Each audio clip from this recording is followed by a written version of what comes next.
Mana Mitra WhatsApp governance వినియోగంపై ప్రజల్లో మరింతగా అవగాహన కల్పించేందుకు అధికారులు చర్యలు చేపట్టాలని మంత్రి నారా లోకేష్ ఆదేశించారు. సచివాలయంలోని ఆర్టీజీఎస్ కమాండ్ కంట్రోల్ సెంటర్లో మంత్రి సమీక్ష సమావేశం నిర్వహించారు.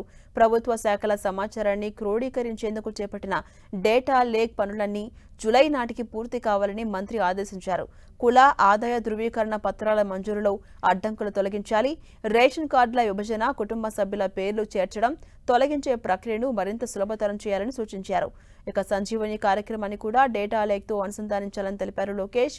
పాఠశాలల్లో డ్రాప్ అవుట్లను డేటా లేక్ ద్వారా విశ్లేషించి తగ్గించడానికి వీలైన మార్గాలను అన్వేషించాలని దిశానిర్దేశం చేశారు.